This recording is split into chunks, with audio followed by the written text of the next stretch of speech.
Hello, everybody. It's 6:24 a.m. Central Time on the 12th? On the 12th of April, 2023. It'd help if I knew what day it was. It's Wednesday here in the United States. Hope you're doing well. And we are here to talk about seismic events. In case you don't know what you're looking at, we're looking at a representation of the planet here. And we have the earthquakes from the USGS, the European agencies, plural, through the EMSC, plotted out for the last 48 hours.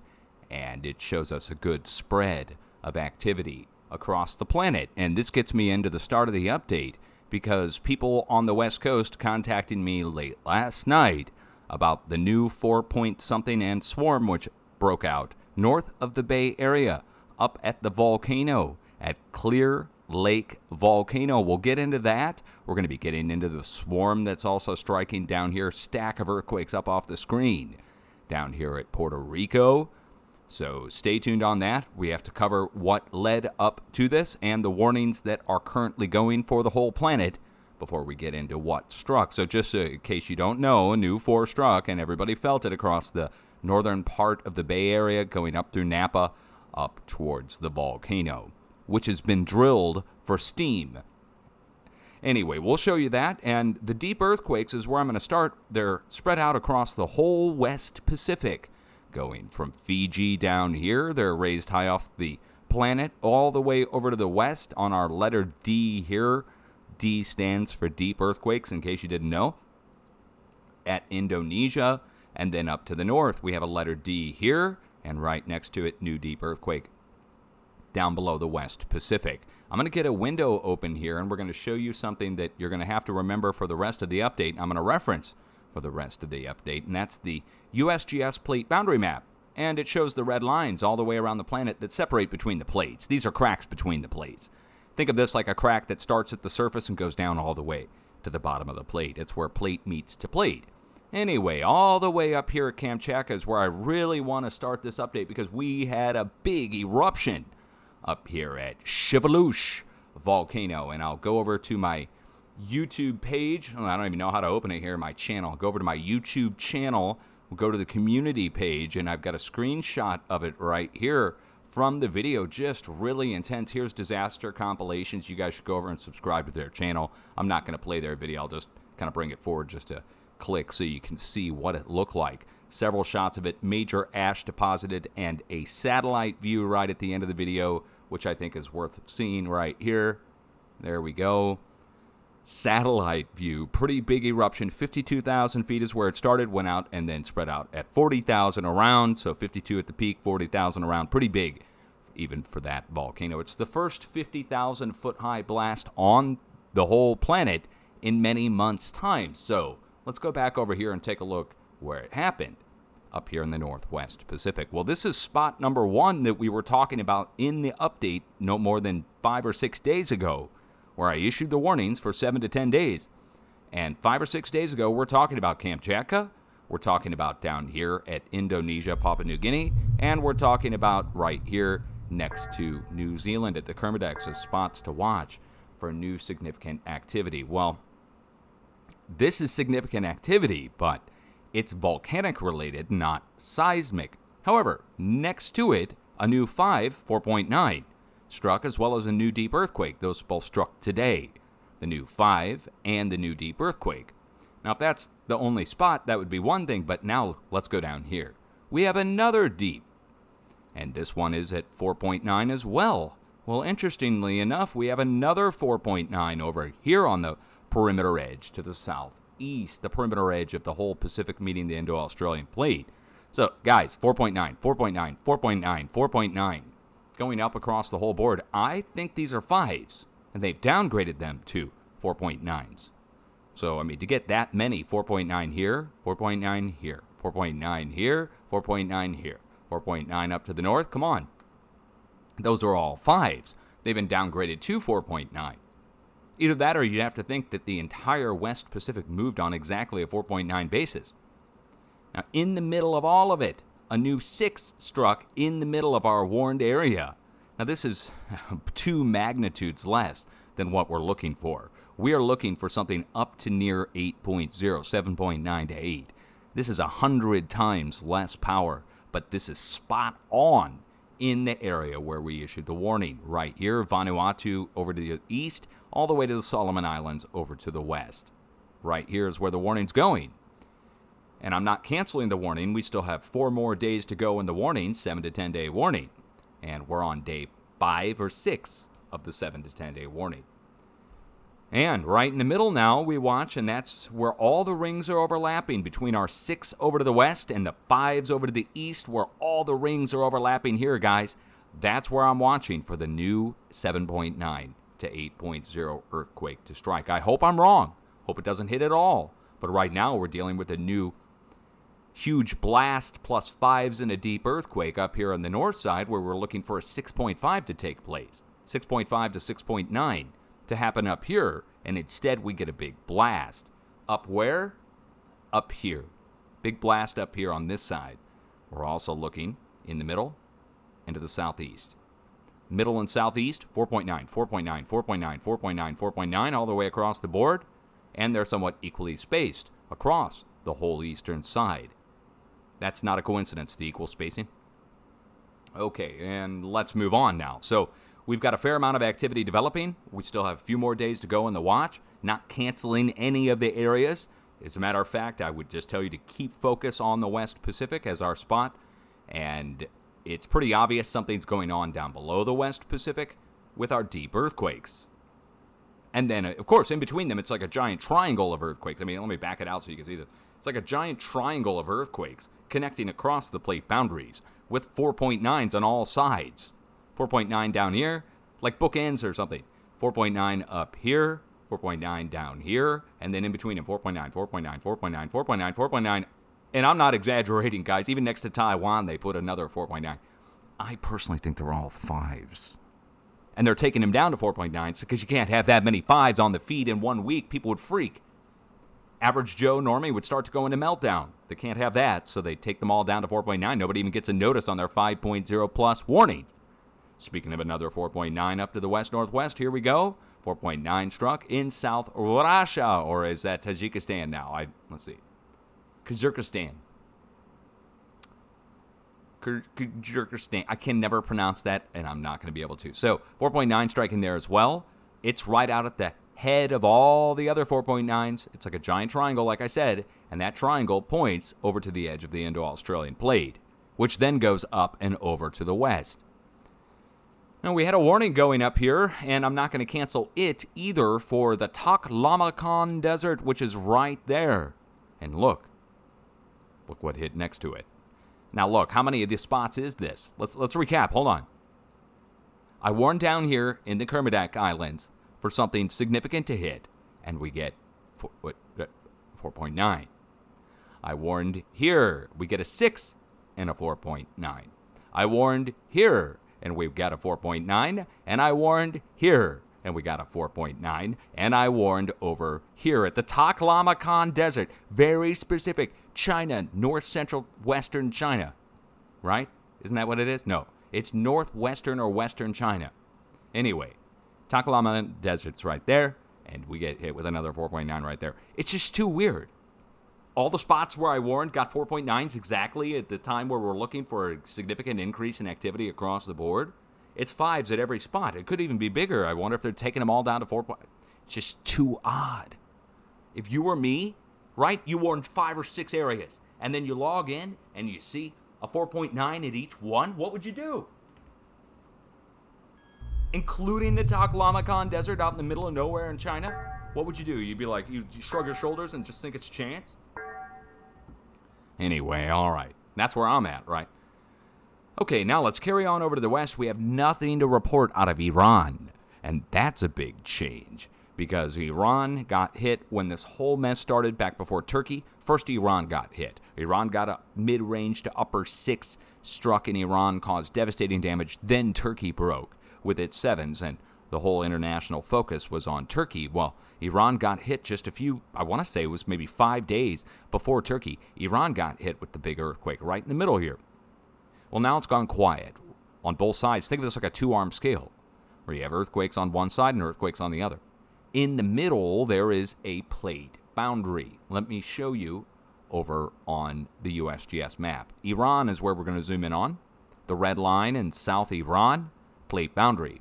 We have earthquakes in Turkey. We have earthquakes over here at Pakistan, Afghanistan. Between the two, we should have a new break. That's where my warned area is for a significant earthquake to strike. 4 more days in the warning for Iran. It is the halfway point right here. If we go around the bend of the plate this way and up to these quakes, and if we go around the bend of the plate this way, up to these quakes, halfway point brings us in right here. And that's where we have the warning going for an upper 6 to strike. It's gone quiet. I don't like quiet on a plate boundary that's moving on both sides. If this was a two-arm scale, then the middle balance point is where the new accumulation of all the weight on both arms of the scale accumulate. But this is a wave, and the wave is going to move. When the wave moves, the next middle open point is the spot to get hit. Okay? Over to the west. Let's go into Turkey. So Turkey's been bouncing around in here. We went up into the 5 range, then we went back down to 4s, and we've leveled off. We've leveled off at 2s, 3s with some 4s. There's a new push coming in. We're about to go back up to 5s again. So where there are 2s, there will be 3s. Where there are 3s, there's going to be 4s. Where there are 4s, there's going to be 5s. So let's go take a look and just quickly see. There's our 4, and I would look... Here, hold on. Let's get our 3s on here. Look in the middle of the whole mess of quakes, and that's where the 4 is, of course, but we would look in between the 4s and the 3s to find our new middle point. It's the same spot. It's the same spot. We'll look for a new 5 to break out right here in the middle. I don't know what the name of the town is, but you see where the 4 is? We would look just to the east-northeast, right up here in the middle of the open space, for a new 5, or greater, to take place. But I think most of the energy is now flowing across Turkey. It's going over to the west and then out and escaping out across Europe. And Europe has now lit back up with earthquake activity. You guys have seen it over the past several days going into last week and the week before. We went up through Poland, out to the North Pole. We went up through Italy. We went back down through Spain. Gibraltar started to move again. We started to see a flow go out over to the west, over to the Canaries. It's all started to resume. The flow has started to resume. I struck out in Greece, and I have not issued any warnings for the whole region in 2 weeks since I struck out in Greece. And I'm not going to issue any new warnings for Greece or Turkey until the flow comes across through Iran. This is the new round of forecasting for the next several weeks. When I flop, I really do take time to try to figure out where the energy went and where it went. It bounced around in Europe for several weeks, 2 to 3 weeks, bouncing back and forth with 4s in South Europe in the Mediterranean. Finally escaping around the outside edge with 3s and 4s over the past 2 weeks. Finally going out to the North Pole with 4s, out to the North Pole and the North Arctic Circle. So recapping, we saw the energy go out to the North Pole, out to the Mid-Atlantic Ridge. That was the escape of the energy out that was bouncing around in there for several weeks after Turkey broke. We keep getting fed new energy from over here, and it's following the red lines, guys. We're being fed energy from the Indo-Australian plate down below it, and it's flowing over to the west, over through Iran, over to Turkey. There's a new push coming, which means Turkey's going to flare back up. Okay? Just like the United States just flared back up, let's go across over on the opposite side of the planet. Now let's go over and take a look, see what happened. So, first of all, the United States is not immune to the flow, but we're usually the last to get it. Normally the flow goes over to Europe first, then up and around through Alaska, and back down in the United States, this way, from the northwest, following the plate boundary again. We go up and around through Japan, across, through Alaska, back down in the United States. Hopefully you guys can see all that. So up and around and over and back down into the U.S. And 4s just arrived back into the North United States, Northwest United States, or West United States, depending on which way you look at it. Laurentia, I would call this Northwest. If you're just talking about the United States, it's just west. But anyway, we're on the plate boundary right where the Juan de Fuca goes down into California. Now, I've got a warning going for Southern California in the LA Basin. For what? 4.5 to 4.9.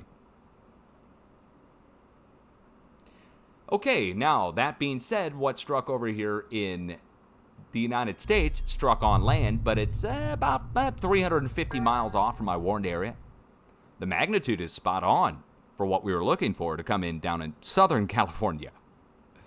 Cobb, California is where they have this listed. What if I told you the real name is Geysers in Geyserville, and they're calling Cobb so average people don't freak out about it being a volcano? Let's go in and show you. A picture speaks 1,000 words. Geyser Peak Volcano, Clear Lake Volcanic Field, Mount Canocti in the middle, and right here where the earthquake is. Let's zoom in and see what resides there. It looks like there's pipelines here. The pipelines go to spots in the ground. I wonder what's in those pipelines. Steam. Steam to turn the steam turbines. The steam turbines provide power for the area, and they're all over the hillsides here. It's on the side of the volcanic field that they drilled into, next to Geyserville. So to call it Cobb, I mean, you can triangulate it from the nearest town, but what? Since when did the USGS do that?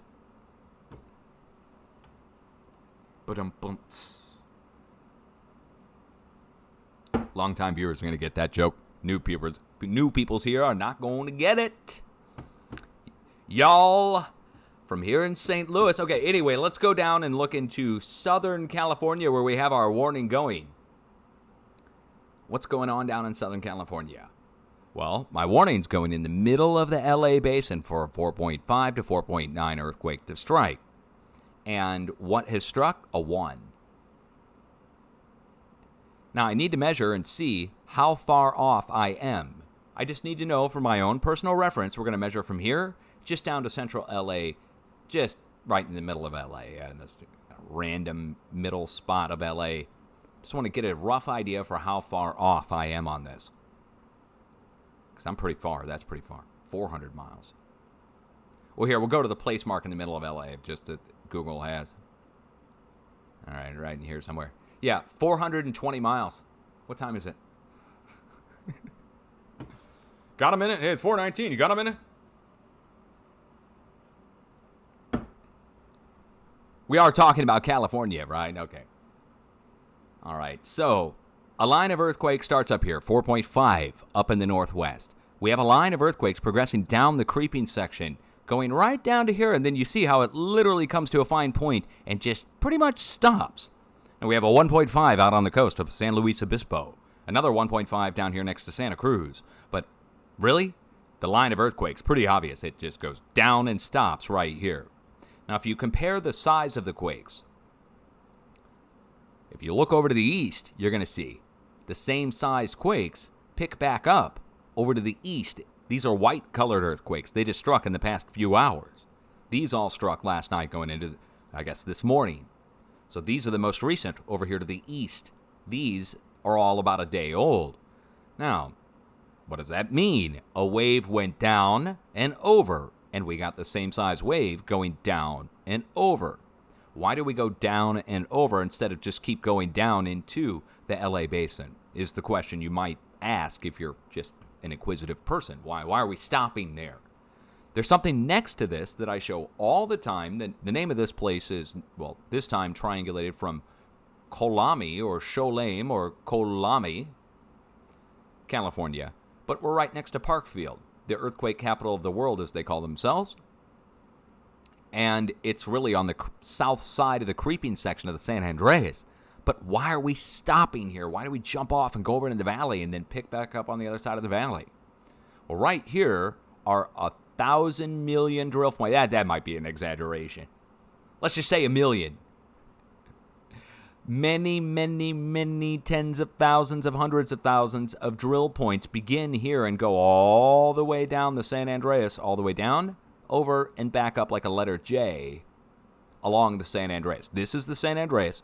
That line of quakes comes down to Parkfield or Colami, and then jumps over in a diagonal line, goes across the valley, and then picks back up down here. I want to show you what's in between and at the spots. We jump over to Missouri Triangle, Blackwell's Corner, Lost Hills, and just, again, I'm not exaggerating when I say hundreds of thousands of drill points. This is not a well storage yard where they would, keep them for use. These are all in use. And they go from all the way up here, down along here, and it's just insane. I don't know if you can see them. If you're on a small phone, you might not see it, so let me zoom in. If you're on a big screen, you'll be able to see it from this far out. They look like ants on the ground. Anyway, we keep going down, down, down this way, and we get down to the south side of the valley, and they've drilled right up to the San Andreas. Okay, and I'm not being quiet for dramatic effect. I just want you to see it. So the earthquakes jump off like a derailed train and pick back up down over here. Well, what's down over here? Look. So many that I wouldn't even want to try to count. I mean, it's just insane. The whole thing is drilled all the way through town, through Bakersfield, around the east side, down through the valley, back down this way, in a letter J shape, like I just told you, going all the way back down and around.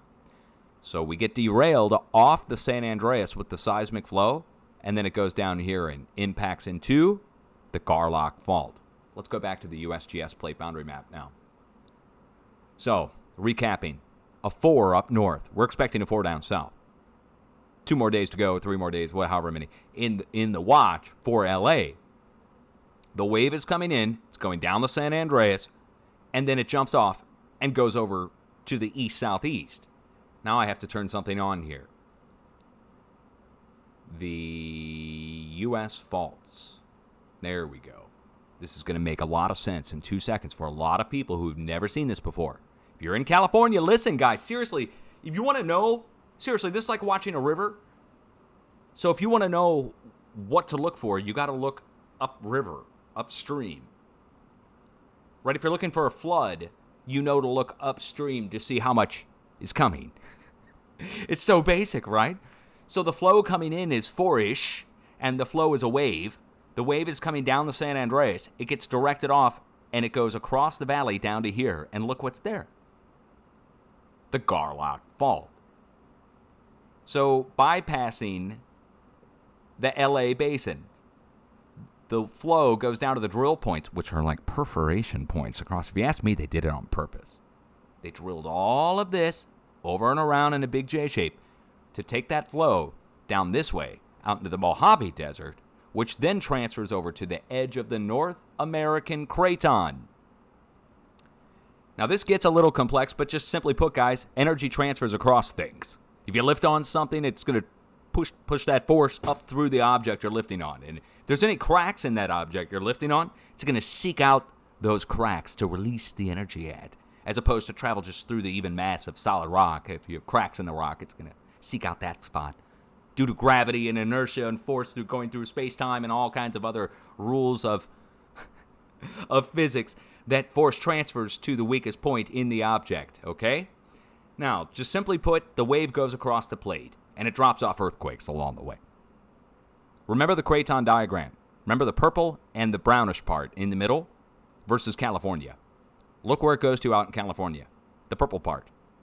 It goes right here. Let me make this real big so you can see it. It goes right out to the California border with Nevada, right? The purple part.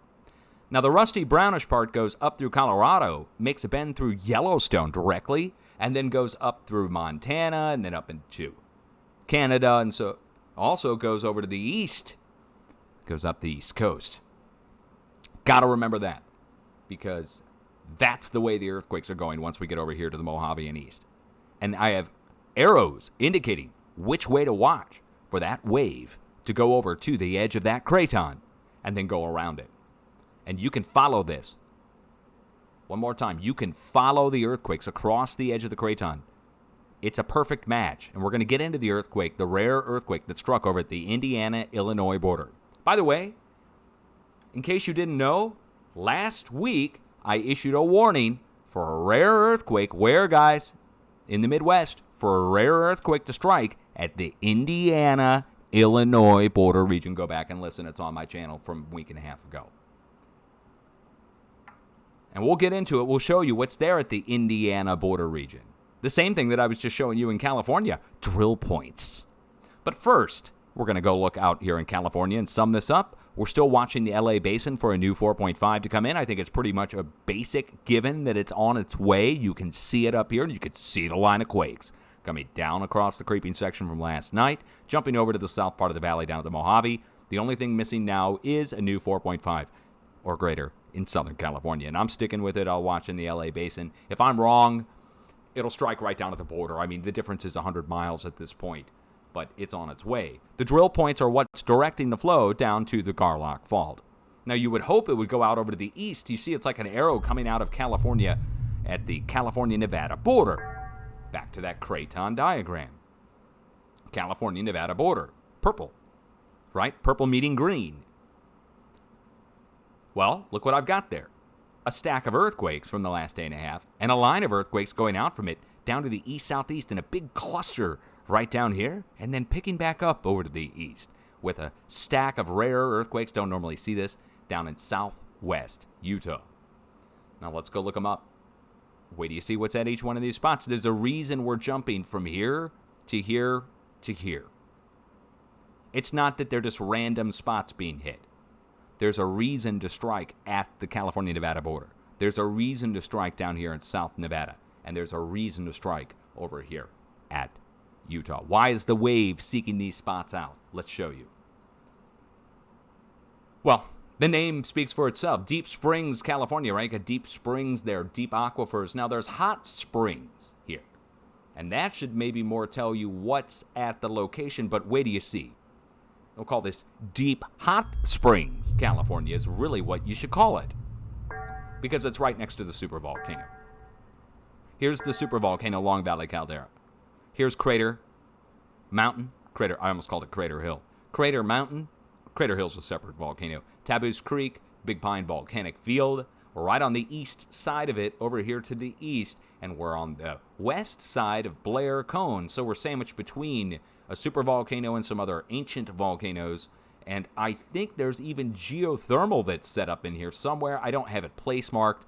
We found it before some small earthquake struck there. It was a geothermal turbine or a series of turbines out here at pipelines going to. I probably won't be able to find it just by looking. Anyway, all right. Somewhere right out in here, we have one set of geothermal turbines that goes to a pipeline. Obviously, somebody's doing some electrical there, probably for a mine or something else. So Deep Springs, Deep Hot Springs is what I would call it. That's where we start with the stack of earthquakes. We start at what I would call a volcanic location or directly next to it. I mean, if this is next to Yellowstone, come on. A 3 in a swarm next to Yellowstone, it's the supervolcano. Okay, it's related to the supervolcano. Now, it doesn't mean that the supervolcano is going to erupt. It just means that wave, the same one that's going down and jumping over with a 2.8 down here. We have 3.3 and a 2.8 up here. Then we get a 2.8 down here, and we get a 2.8 over here. It's an equal distribution, whatever size it is, whether it's 3.3 or 2.8. The difference is minuscule, in my mind.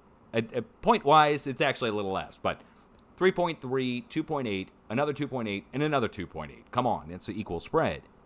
And we're going out down to here now. We're spreading out from the supervolcano, and we go down to a big cluster where it's all zeros. It's the computer reporting in. Look, it's actually a negative earthquake. Magnitude negative 0.1. You know what it is, guys? It's a giant energy vortex that's opened down in here. We activated one of those Tartarian star forts, and it's gone wild. Dinosaurs are coming out one side.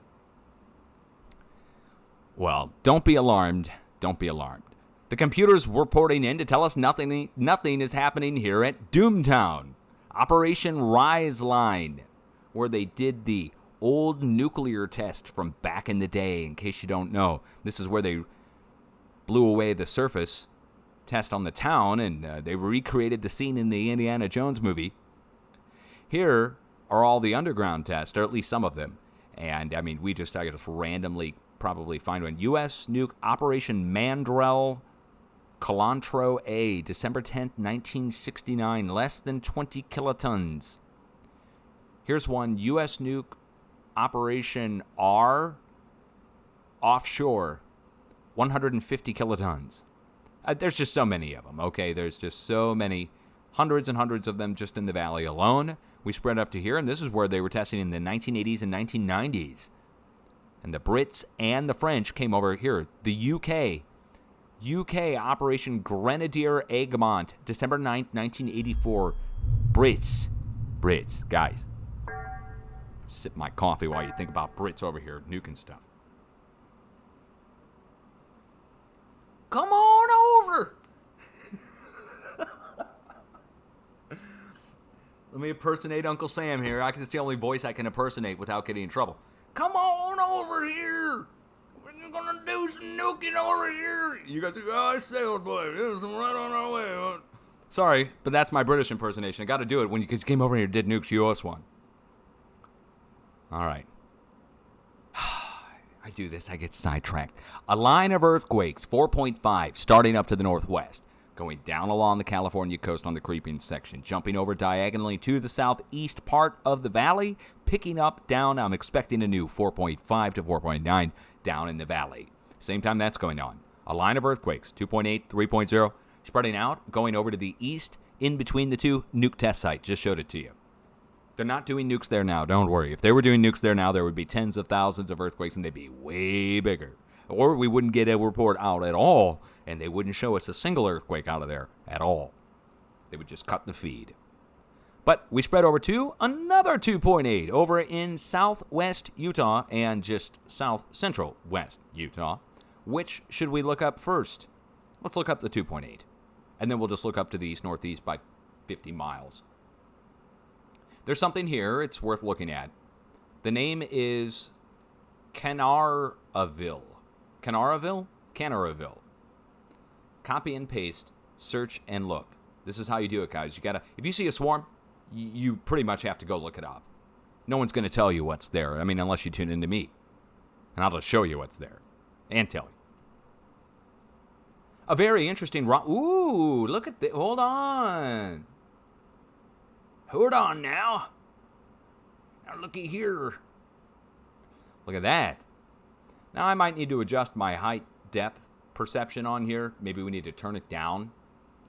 That would probably be a good idea. Let's do that. Let's turn it down to 0.5. Yeah, that's more believable. There we go. That's more like it. Okay, now let's hit search really quick. All right.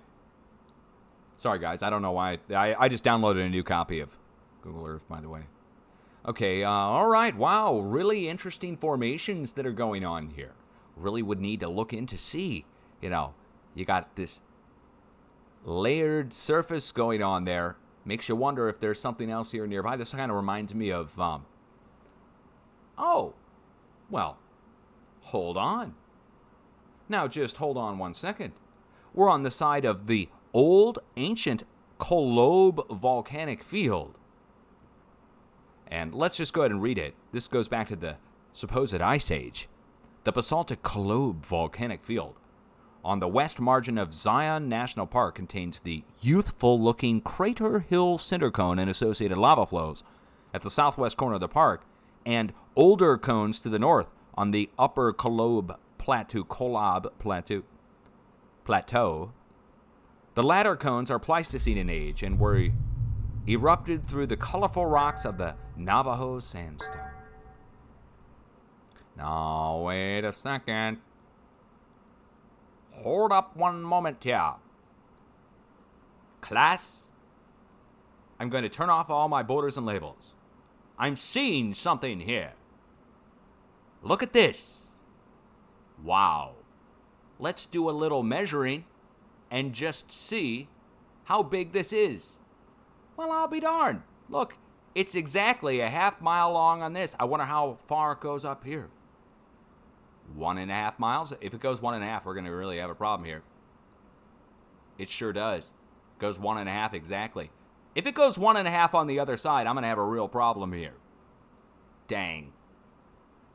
Let's go down and make sure. Let's go down to the bottom of this thing. Yeah, you know.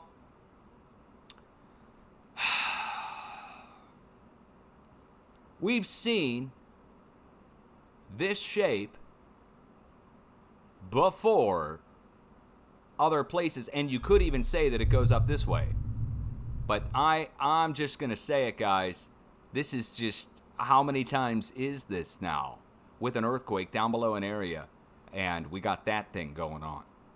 I have a whole video on this, honestly. It's getting weird at this point. I don't want to have to talk about it, but when we keep getting earthquakes down below these things, and I just, all right, let's just carry on.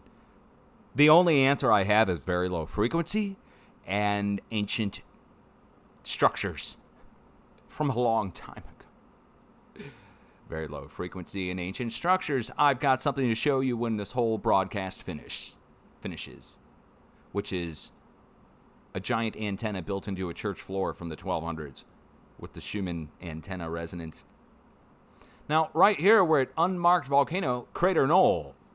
Now, this is another volcano on the edge of the Markagunt Plateau, which I shouldn't even really need, or Mineral Mountains Cove Fort in the Markagunt Plateau down in the south, but Mineral Mountains Cove Fort is the old one, the old volcanic field. Markagunt Plateau is the new one. We're on the side of, those are lava flows, by the way. We're on the side of a basalt fissure, crack in the ground where lava flow came out a long time ago, looks like. And is there anything else here worth mentioning? What is all this? Is this wind farm activity? Oh, look. Nothing suspicious. Big electrical generation to top it all off. Wow. Let's carry on up to the north. Hiawatha, Utah. Hiawatha. Is there anything here worth mentioning? Let's put the coordinates in and go look. What would you do if I told you that what we were looking at in California with all those drill points is being done here in Utah? Let's back it out and show you. See this whole valley? Well, first of all, here's this. Let's turn off everything. Jeez, look how many place marks there are. All right. There we go. Here's the state of Utah. We'll turn on our borders now. And all of this is drilled. It's like half the state. Starting at Farron right here, you can zoom in and start finding the oil wells up in the back country hills. And if you need me to do that for you, I can. I can just randomly show you what to look for. They're kind of hard to see at this altitude, but when you zoom in, you'll be able to make out that there's an oil well at the center of most of the pads that I'm getting ready to show you. If they're not there, they've been moved or previously drilled and abandoned. Then we start to pick up in the number. So that was just like a few onesie twosies. But then we get into here and like there's a quarry there, right? But next to the quarry are all the oil and gas drill points again. We're starting to pick up into the hundreds at this point by the time you get to here with the number of drill points. Then we get into more than hundreds once we spread across the mountains, through the mountains themselves with more drill points. And we get to the other side over here, where it's a little bit hard to see, again, if you're new here and you don't know what you're looking at. But when I start to zoom in and you see all these specks in the mountains, those specks are different drill points. And each one has like 4 or 5 jacks on them, pumps. So it's a lot. And then we get from that into crazy. We get into what just through all the fields, through all the mountains, everywhere. All the way across the entire thing. Every one of these is a drill point. Then we get into what I call insane overdrive. And it's a term I use. It's a very scientific term to describe a lot. And it goes on and on and on this way, over to the east, through the fields this way, back through the desert this way. And you have to know what to look for because they look like sand dunes on the ground, basically. But once you know what to look for, you can't miss it. So let's back out and show you what I just showed you. Let me show you what I just showed you. All the way from Dinosaur, Colorado, right across the border, going back across, back down this way, all the way down to here. All of that drilled. That's where our 1 is. And that's where our 0.9 goes out on the edge of. Then we go back down here, and of course we get back down next to the volcanoes, the power points. There's, again, power generation there. We go back down to the 2.8. That takes us back to the whole state of Utah. Not going to recap that all. Okay. But I am going to tell you, we're watching Southern California for our 4.5 to 4.9 based upon the 4.5 to 4.9 that's coming in. And now we get over to the Midwest. Check it out. Let's get into the rare quake. The one over here at the Illinois-Indiana border region. You ready? Again, I have to remind everybody, we talked about looking for this. We were looking for some kind of rare earthquake activity to break out at the Illinois-Indiana border region on the northeast side of the New Madrid seismic zone, going into what I was talking about, again, a week ago, which was the Wabash Valley, which is Ohio. And I brought up the train derailments and all that good stuff we're not going to talk about now. About the shifting of the craton and that whole thing. Okay, well, let's zoom in and see. What do we have a nearby well? Would this be one out here? We can look around and try to find tanks and pumps and jacks, and we will find them. And let me turn on my place marks and see where our nearest are. These, again, we have many different oil and gas pumping operations here down to the south. And I'll just show you what we're looking for so we can go up to the north and see how hard they are to find. See that? See that right there with the steps on it? Okay, out in the field, look. There's the jack. There's the tank. There's the pipeline. That's just one of them. But that's how hard they are to find. We had a 3.8 earthquake that struck here. It's the only way I was able to find it. I went in, I have to go in literally at a ground level to go look. Here's one. Look. They don't have the big square pads around them like in Oklahoma. These are so hard to find. You have to go down the street to see them, basically, because they're out in the fields. But they are doing it there. Okay, that's right there. Now we're going to go up to the north. How far is that? Let's measure miles. Let's go 30 miles to the north and see. Do they have any in here? And I'm going to do this live. Oh, wait, look at the name of the town. Oil Center, Illinois. Are you kidding me? Are you kidding me? What are all these? Oh, oil wells. Well, let's go ahead and mark it for future reference so we don't have to try and look around and poke around. Oil, what is this, a whole pumping operation? Not just a few, we're talking a lot. Look. These are all different wells, all different drill points just across that field alone. I wonder if they go down here to the south through these people's yards and through these properties. Yep, they sure do. Look, this one's got a berm built around that one. And this one. I guess when they do it on people's private property, they're more concerned about spillage. Do we have any more? Yep, sure do. They're all across here. I wonder if we have a street level view. I wonder if Google Car has driven through the area. It doesn't look like it. Just want to try and get a view on one of them. Well, let's try right through here. Since there's so many. There's a house on one side. Are you kidding me? Look, they have it all grayed out and blacked out like it's freaking a tornado. Kidding me? What? All right, here, let's go down the road a little bit here. How bad is it? Like, do they drive into a thunderstorm here in the Google car back into we were able to retrieve the footage later. This is the grainiest, worst footage I've ever seen or shot, whatever you want to call this, of street level that I've ever seen. They've got better, higher resolution views quite literally in the middle of Turkey. I'm not kidding. You think I'm exaggerating? Hey, there's your oil well. Look at that. Two pixelated blocks in the distance. What's this imagery date? 2009. Oh my goodness, it's almost 20-year-old. Okay.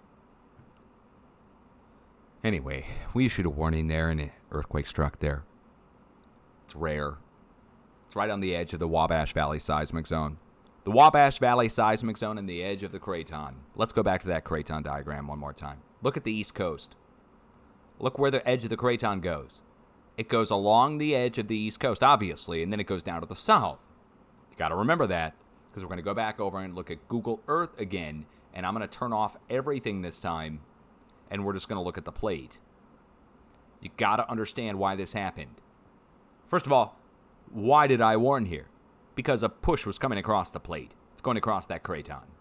And I talked about the flow coming out of Texas, making a bend and making another bend across the N-shaped New Madrid seismic zone. And right here, you see it. Makes like a hook and goes off the New Madrid up into here. And I think this is being displaced. The edge of the craton is being displaced. And everything up to the east-northeast is being pushed. And up in here, our derailments are out the wazoo. Nice. I'm trying to swear less. And on the edge of the craton to the west, we're seeing a lot of derailments happen. And they're doing all kinds of flyovers, which I've been watching MonkeyWorks, and he's trying to figure out what they're surveying. They are surveying the cities, and it might be for some other reasons, but it could also be that they're trying to get a good LiDAR view of the ground. But they could do that with space assets, quite frankly. This is what I don't understand, is they can do all this with space assets. I don't understand why they would be doing the flyovers on anything, really. I mean, it doesn't make sense unless you would need a detailed close-up ground view, or supposedly we could already get that. Okay, let's also talk about something else here that happened across the edge of the craton, which is 4.0 level earthquake activity came into Texas. Now, you see it's marked as a 3.8. This is after serious downgrades. So many of my viewers down in Texas contacting me about feeling this, it knocking things off shelves and breaking things in their houses. And the USGS then came in and took the 4 or whatever down to a 3.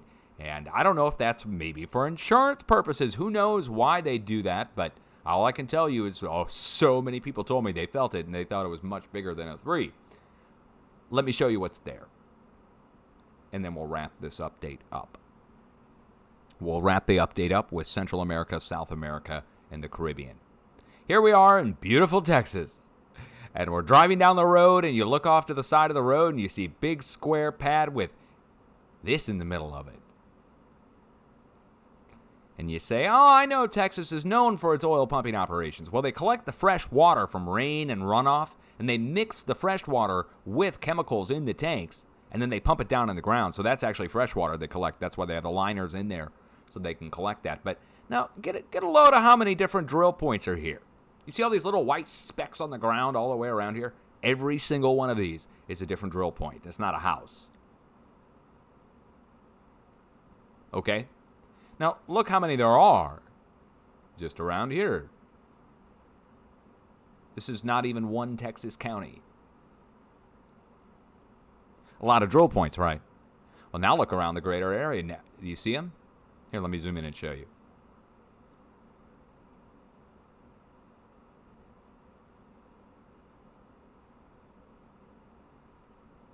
Get the idea now? A lot. This is just one county. Backing it out. The whole edge of the craton has been drilled like this.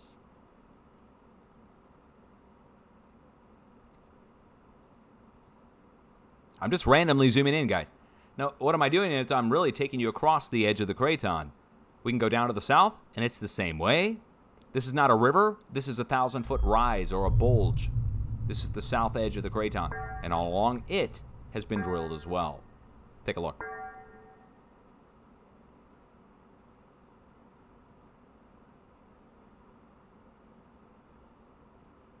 Okay? The flow goes around the edge of the craton, and the size of the earthquakes are dictated by the size of the wave that goes across the edge of the craton. And 4s are going across the edge of the craton. They can downgrade them all they want. We're looking for a new 4 to strike over here next to Delaware on the East Coast. Northeast Virginia, Delaware, New Jersey, East Coast, east edge of the craton. Watching for that to develop here in the next few days or less. We only have like 3 days to go in the warning for the East Coast as well. Same for Southern California, only like 2 or 3 days at the most to go in the warning for the south part of California. The other spot where I issued a warning that we haven't seen any activity, and we're getting down to, again, the second last day of the warning, southern Colorado, 3 spots. But there are 4s going to... Look at it this way. There's a line of earthquakes going across the plate right now, reaching over to the rare spot that we talked about no more than 7 days ago over in Illinois. We're watching for 4s to pop off, going across the plate all the way over to the East Coast, Southern California, Colorado, and East Coast up at Delaware, Virginia. Hasn't happened yet. Hope it doesn't. Hope I'm wrong. Okay, back to being wrong or right. How about all those 4.9? Maybe to get 4.9 across. That would actually be a big deal. If I was wrong and 4.9s hit across the whole plate, everybody would make a big deal about it. They'd be like, 4.9! Because it's enough to cause major damage. 4.9s can knock things off shelves and worse. It can crack your foundation to your house. Break water mains. Now, I said I was going to wrap it up with Central America and South America. Let's do that. Let's talk about Central America. How about the same-sized earthquakes? 4.5 to 4.6 to 4.7. Just like the United States. 4.4 to 4.5. Central America, 4.5 to 4.6. It's an equal spread of the same size energy going across the whole plate on all sides. Same way over to the west. No change there. Now, the wave has spread out across, and we went down to Panama. Panama got hit. El Salvador got hit. Nicaragua got hit, and Nicaragua got hit by the biggest of the bunch. Now, I have not checked the Volcanic Ash Advisory Center. I guess we got to go do that. Jeez, hold on. Hold on. Go look at the Volcanic Ash Advisory Center, see what's going on. What's going on back at... Uh-oh, hold on. Something's going on back at Chevellouche again? Or is this from previous? Ongoing. Okay, ongoing. So with Chevellouche, it looks like this blast is lingering around at 28,000 feet. Wow. Okay, that's a pretty big blast. Whoops. Let's go back and look at the rest of the volcanoes on the list. So we have Chevellouche, Nevado del Ruiz volcano in Colombia. Chevellouche again. Sabancaya. Ibu in Indonesia is back on the list. Dukono in Indonesia. Those are 2 regular eruptors. Same with Sabancaya and Nevado del Ruiz. These are all regular, I would call them. Cotopaxi is one that we don't normally see on the list much, volcanic ash-wise. That's in Ecuador. We'll talk about that and show you where that is. Suwanezi-jima in Japan, Popocatépetl in Mexico, Reventador in Ecuador, Ibu again, a small blast, 6,000 feet. Sanjay in Ecuador, Cotopaxi again in Ecuador, Semeru in Indonesia, discrete small little blast. Semeru in Indonesia again. Santa Guido in Guatemala. Okay, Guatemala's back with Santa Guido. And Fuego in Guatemala. All right, there's nobody else that I see that's on the list that's standing out as huge or odd. That's good. But let's show you where these are, starting here in Central America at Popocatépetl volcano. So Popocatépetl is right here. Jump right down to the south, and we have Fuego and Santa Guido. Those are side by side here in Guatemala. Jump across the rest of Central America, and we get into North Colombia, or Central Colombia, and we have Nevado del Ruiz volcano. Then we have Sanjay and Cotopaxi side by side here in Ecuador. And then we have Sabancaya bordering it off on the south side. How many is that? 1, 2, 3, 4, 5, 6, 7 volcanoes across Central America and South America in a day. 7 in a day on this side. Now, over to the west, let's count them out. Chevellouche, up here in Kamchatka. Ebico from 2 days ago, we'll count that as well, here at Kamchatka. Suwanezi-jima in South Japan here. Dukono and Ibu here at Indonesia. And Semeru here at western southwest Indonesia. So that's 1, 2, 3, 4, 5, 6 volcanoes on one side and 7 on the other. 13 total. Now, that might sound like a lot, and it is a fair amount, but we've seen a lot more. we've seen 14 different blasts from 14 different volcanoes in 1 day's time across this area alone in the past, for instance. And we saw that equalize out with 14 different blasts from 14 different volcanoes on this side of the plate within a day or two after that. That happened before. We usually see about the same number of blasts on both sides of the plate when the equal distribution is taking place on both sides of the plate, like it's doing now.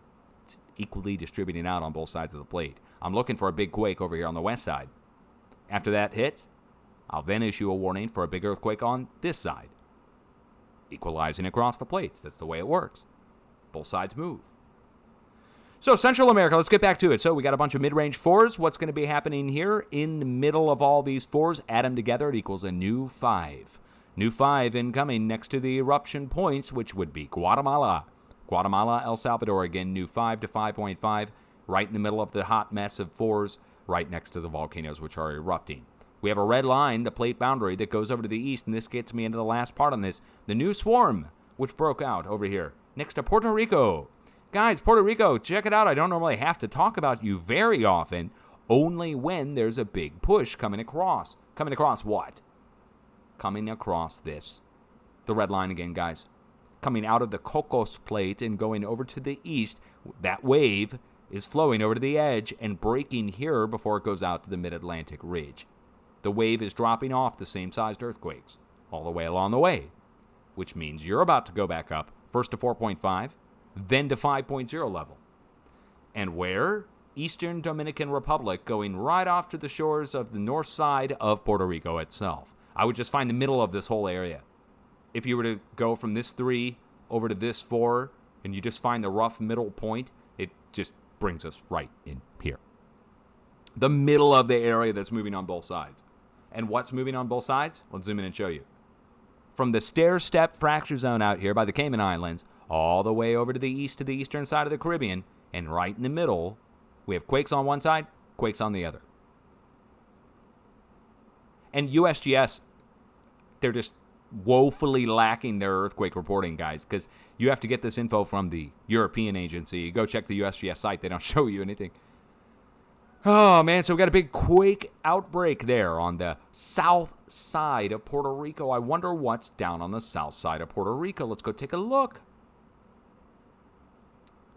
Right down in here.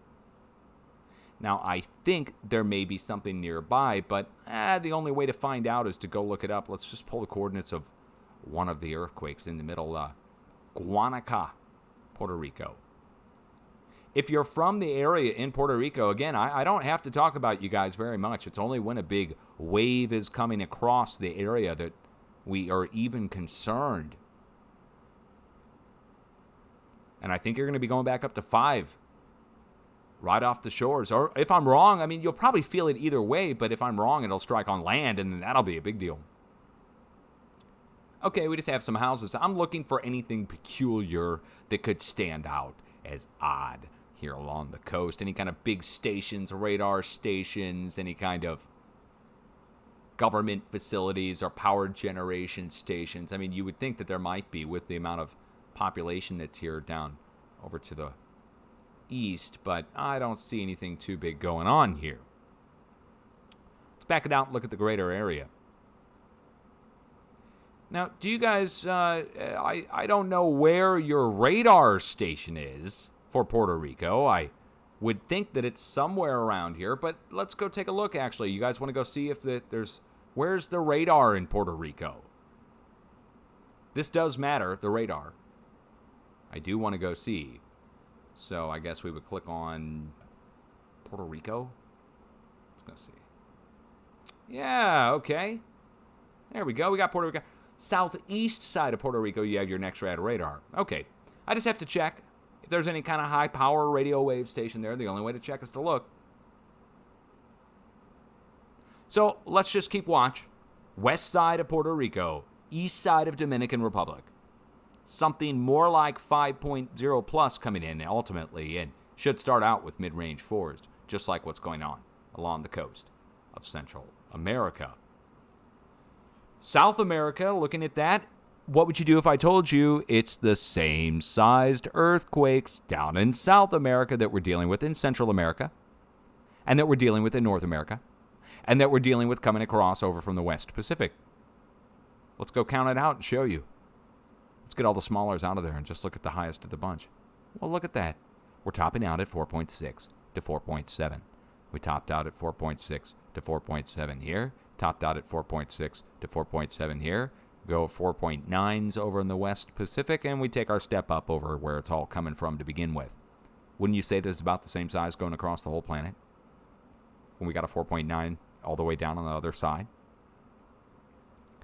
So, South America, you got hit by the same sized earthquakes that came into Central America, and that's no shock. I would look in the middle of the mess again. I'm going to issue a new forecast for you once the warnings for Central and South America expire in 2 days. My warning for South America is the coast of Chile up to 6.9. A few more days in the warning for as well. And the spot where we are warned is in the middle where all these earthquakes overlap their rings. Now, all these fours, their rings overlap on our area where we have the warning going.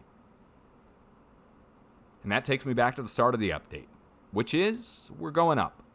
The volcanic blast up at Kamchatka, 4.9s across the board. Suspicious. Suspicious. I think it's all 5. If it was all 5s across the board, I wouldn't even have to try and convince you there was an increase. But I'm here trying to tell you, I'm like, look, guys, look. It really is a bunch of 5s across the board. You see? There's always some new person here who's like, no, USGS would never do that. Oh, yeah? Yeah, really? You trust the government? So are you young, or are you naive, or are you both? You'll learn, kid. Damn Zoomer. 7:26 a.m. Central Time. I know what day it is now. It's the 12th. The 12th of April, 2023. It's Wednesday here in the United States, and I'm going to encourage you to have an earthquake plan. You need to have an earthquake plan. You need to have an emergency kit. You need to know what to do in case of an emergency like an earthquake, but for other emergencies as well. I would recommend a stock of food and water, too. I know. Stock of food, stock of water, like you're totally prepping for something huge to happen. And in this case, I would just be prepared with the emergency kit for the earthquake. I would have a backpack with just the things in it that you would need to get through a few hours after an earthquake, because presumably you'd probably be getting back into your structure. However, there may be people who live in stone stack structures, in cinder block structures, brick buildings that collapse in a large earthquake, in which case you're not going to be getting back in for a while, assuming you get out to begin with, and that's a plan you have to have. The get out plan, quick, earthquake hits in the middle of the night, and you're in a stone stack structure. You either need something to get underneath that can support the weight of a lot of stone if it collapses, or you need to have a hightail plan to get out of there. And that's what they tell people to do overseas, is to get out of their structures. In the United States, they tell you the opposite. They tell you to stop, cover, and hold on. It's presumed that most of the structures that you're in the United States or the Western world will survive a moderate-sized earthquake. In a large earthquake, it's iffy on a lot of the large structures. You need to know your surroundings. That's my point. And then finally, let me just make a point to everybody who's listening. In your emergency kit, change of clothes, set of shoes, flashlight, batteries, first aid kit, sanitation, medicines if you require them, bartering materials in case cash is down, something that which people might feel is valuable during an emergency, but which is usually food and water. Maybe cigarettes or some other kind of vice. Anyway, those kind of things. And you need to have that ready to go, and have the emergency kit that you update. You update it every 6 months, it's seasonal. So you take out your summer clothes and put in the winter if you're living in an area that has summer and winter. I'm just giving you ideas, guys. I tell all my viewers to do this all the time, but I really feel like the burning urge to tell you right now, you need to be prepared for long-term survival, not just for an earthquake. Straight up. This is going to be a serious ending. This isn't going to be like one of those happy Dutch sense endings that I might give you. In case you haven't heard,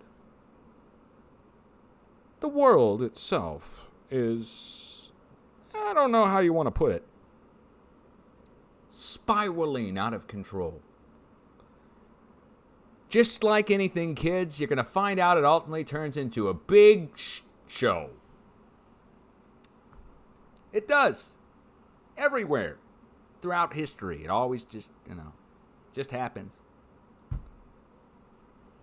There are those who can see the writing on the wall and those who can't. And if you can't, I don't know what to tell you. I guess take my word for it. You need to be prepared for long-term survival. And long-term survival means either a lot of food and water or a way to barter for some, or have it on hand in some long-term way. I'm not selling any of that stuff. I don't even know where to tell you to begin to get it. But I would recommend that you do it. People ask what I do. It's never a good thing to tell people what your supplies are. I don't have them here, first of all. So if anybody were to try to come to my house to come get it, you're going to find me gone because it already hit the fan to my bug out location. But I can tell you I've got multiple years worth of long-term 25-year storage food. Not meals ready to eat from the military. Those contain a lot of preservatives that are bad for you, and you shouldn't eat them more than a few weeks at most. In case you didn't know about meals ready to eat from the military. They're not supposed to be ate for more than a few weeks, because the amount of preservatives in there are so high that they will make you sick physically. Anyway, I'm not going to tell you what to do, but I'll tell you you should make the attempts to try to do that, to have a stock of food and a stock of water or a way to purify water. You don't want to be reliant on a supermarket or the government to bring you something when bad things are happening. And I don't know what to tell you to prepare for when it comes to bad things happening, other than the earthquakes that I tell you to be prepared for on a regular basis. It would all be speculation on my part. But I said the writing on the wall, right? Maybe that's not specific enough. Maybe it's something that you don't quite grasp. Let me put it this way. If you looked outside and you saw, and it's daytime, and it was blue skies with white fluffy clouds, and you look out, and off in the distance, the sky has turned dark black. Dark, and it's flashing with lightning, and you see it, and then you start hearing low rumbles of thunder. All right? You know that there's a storm there, and it's pretty close because you're hearing rumbles of thunder. You don't need anybody to tell you there's a storm there. As a matter of fact, you're probably yelling to other people if there's like people in your house. You're like, hey, come out, look at this. Looks like it's going to storm pretty bad. Go check the radar. Might go turn on the news. Haven't watched the news in a while. I'm going to turn on and see if there's a tornado warning. What's going on? All of a sudden you hear the tornado warning come. Tornado sirens kick on if you have them. Air raid sirens sounding. But if you see dark clouds in the distance and you see lightning, you hear thunder, you know there's going to be a storm coming by, at least close. You would prepare for it. You wouldn't go start putting up a TV antenna on your roof or something. You wouldn't get out the leaf blower and go start mowing the lawn in the storm. I don't think you would. If you would, you'd be a fool. So to ignore the warning signs is like ignoring a storm. There are people who just can't help themselves. They have to deny it. It's much easier to go into this kind of turtle mode. But when you look around you and you see your whole society crumbling, and you see everybody going into debauched behavior like you've never seen before, and you see everybody at each other's throats and the whole world's melting down, and you see that this and that's going on, and you hear about this and that, it might be a good idea to prepare for the worst. Hope for the best. Plan for the worst. I gave the same very warning to my viewers at the start of December of 2019.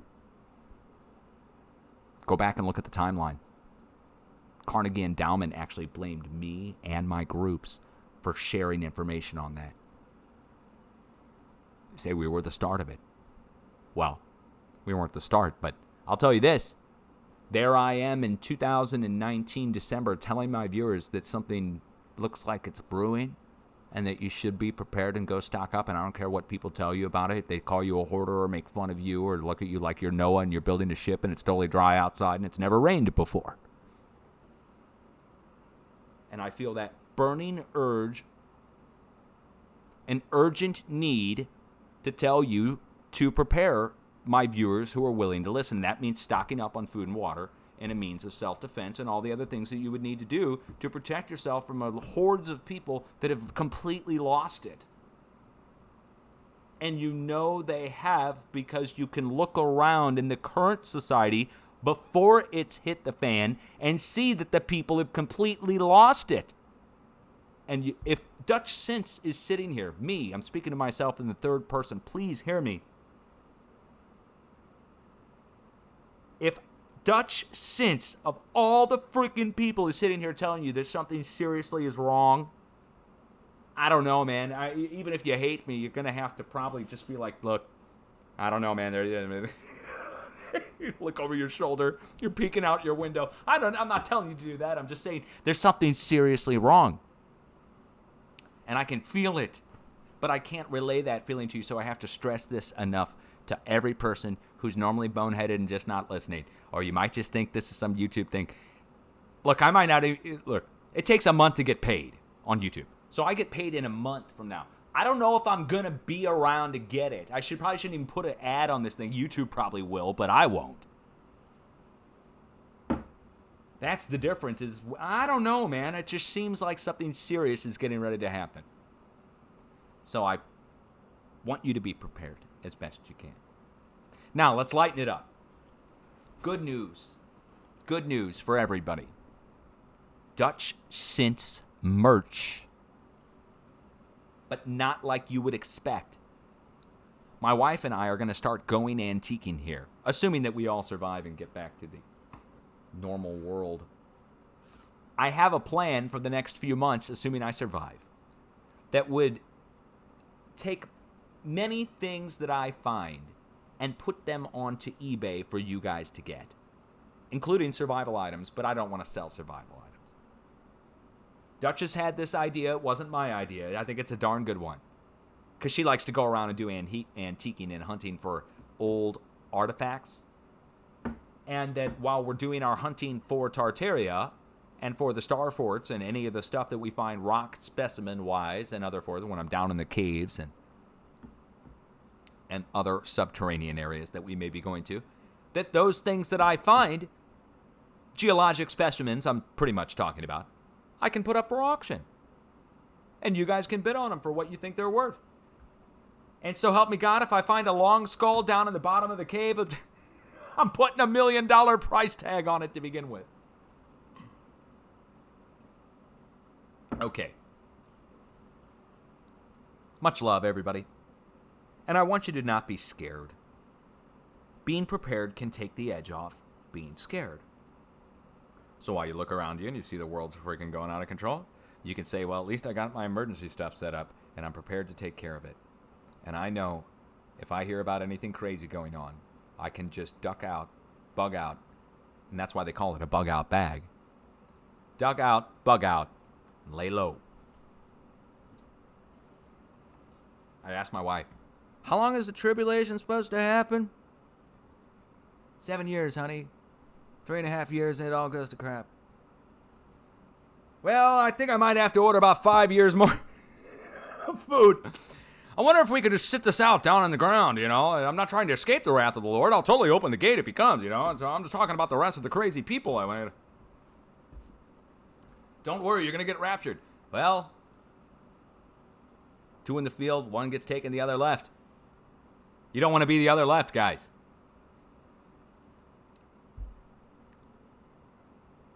I always wondered about that story, about the 2 in the field, 1 taken, 1 left. Is it 2 believers in the field and 1 believer is taken? 1 believer's left? Or is it a non-believer and a believer in the field and 1's taken, the believer, and the non-believer's left?